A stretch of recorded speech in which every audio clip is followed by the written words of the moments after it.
Ladies and gentlemen, welcome back to another video on the Forgiven Gaming YouTube channel. Today we are going to be going over the Black Knife Catacombs. These catacombs are going to be located in the Liurnia East section of the map, and they are going to be located just north of the place called the Study Hall entrance. Honestly, a fair bit north.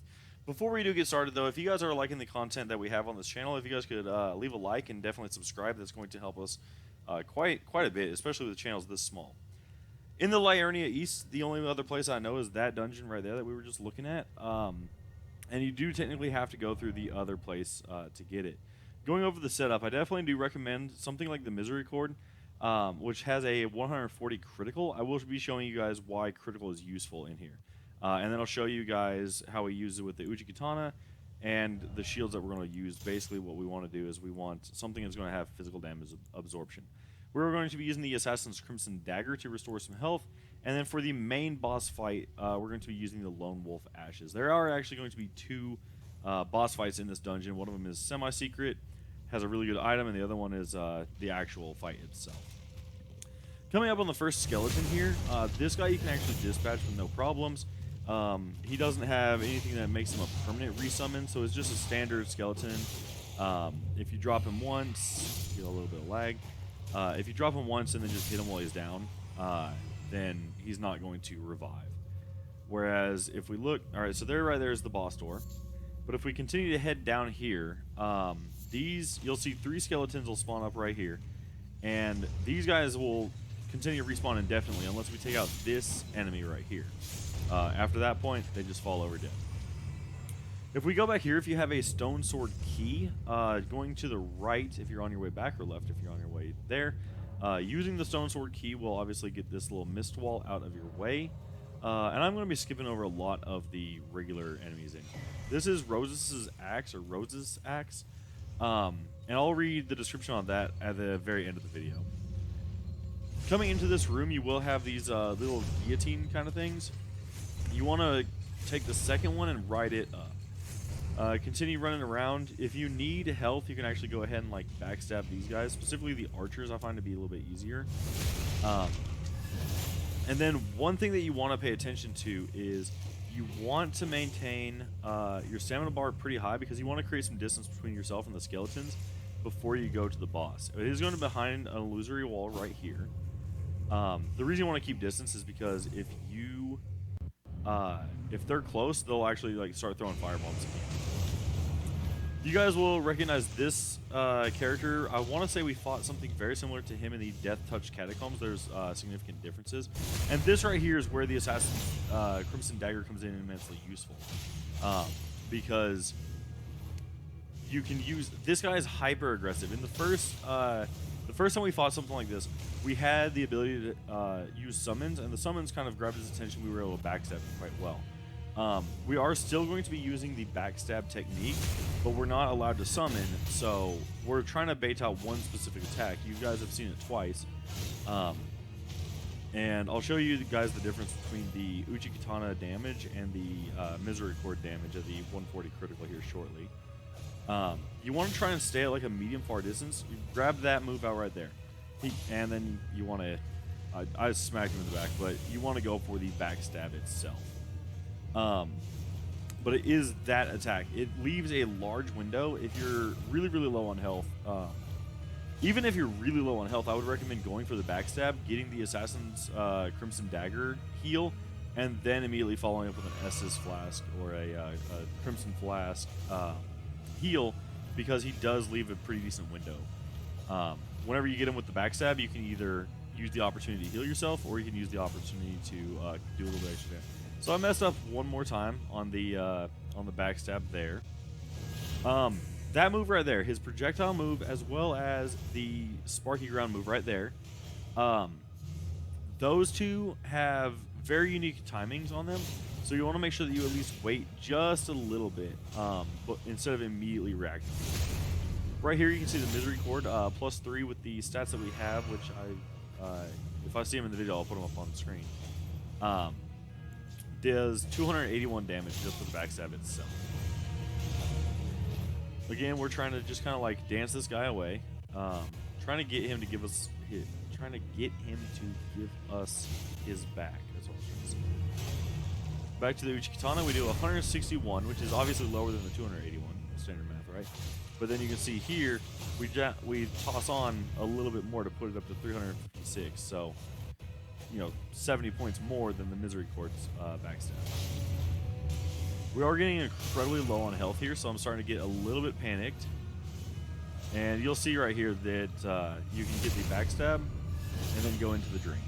And you'll put yourself at almost full.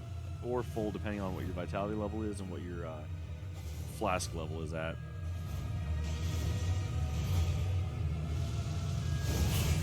With the projectile attack, sometimes, from what I've seen, if he does the projectile attack and you're at like a medium distance, a lot of the time he will immediately go to the sky with this attack right here.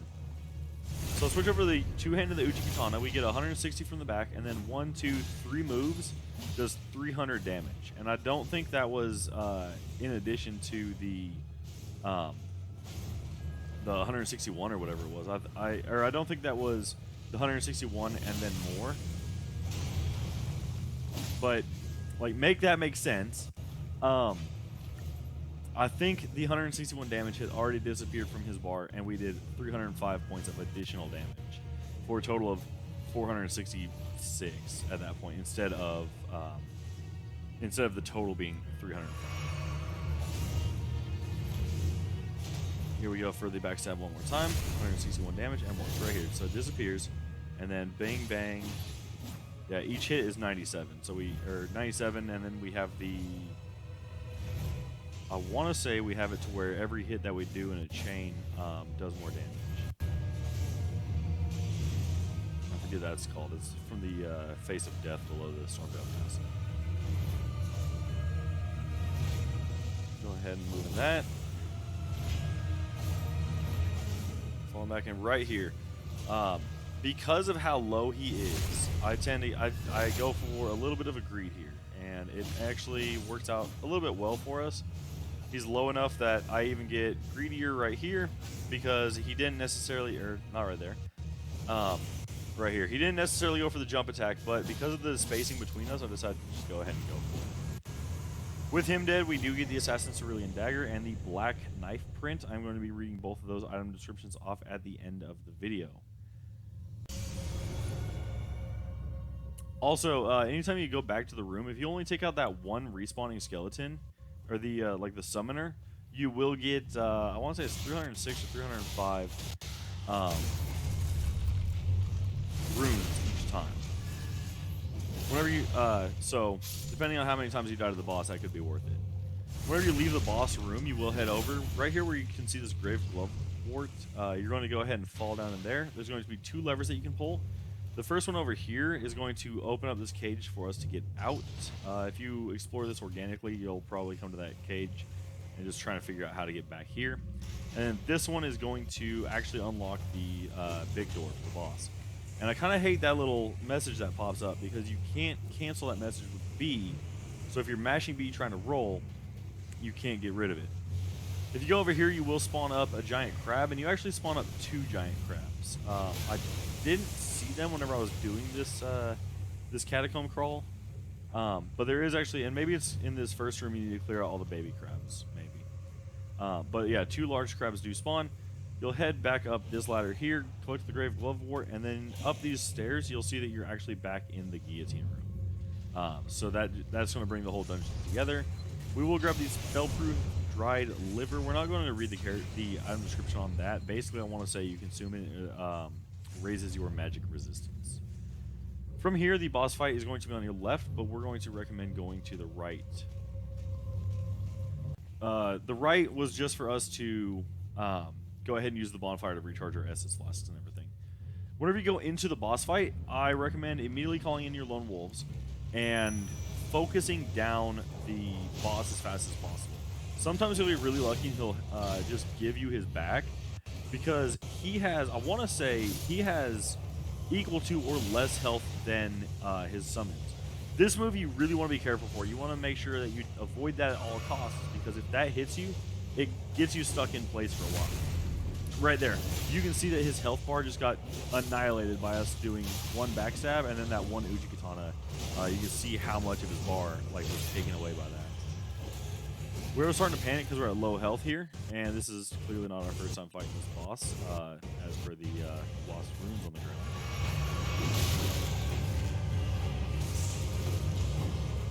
And then, yes, so same thing. You wanna go for the backstabs if you have the summons. Right now, all of our lone wolves are dead. That's kind of to be expected because it's him and his 3 versus you and your 3, and they do a good amount of damage.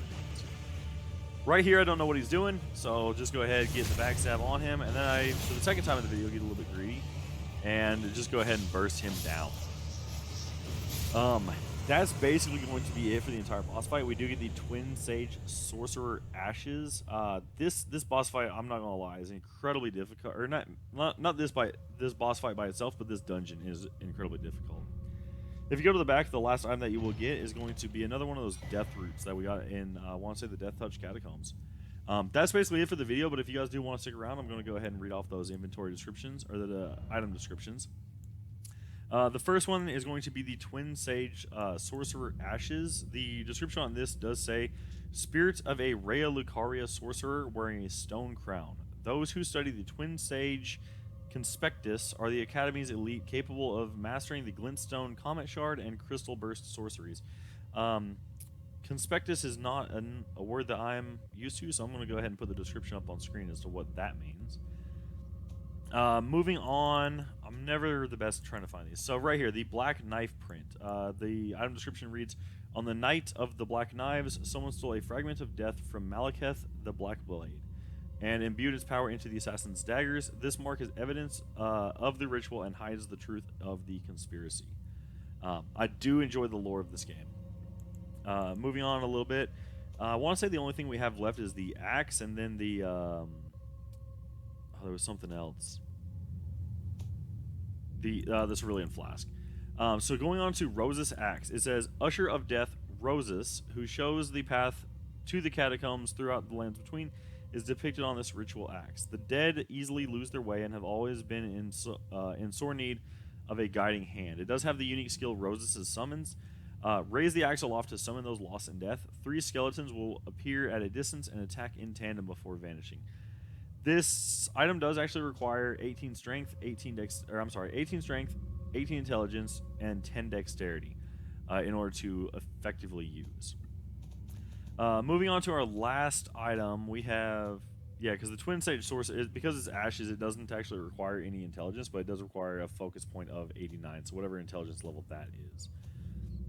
Moving on to our last item, we do have the Assassin's Cerulean Dagger. It's going to be very similar to the Crimson. The item description is, this charm is modeled after the darkly gleaming blades used in the Night of Black Knives, those which gave the demigods their first taste of death. And like I said, it's going to be strikingly similar to the Crimson Dagger, where the Crimson Dagger critical hits restore hit points. This one, the critical hits are going to restore focus points, so essential for a battle mage. That's basically going to be it for the video. Like I said, if you guys did like, please go ahead, leave a like, and don't forget to subscribe and comment.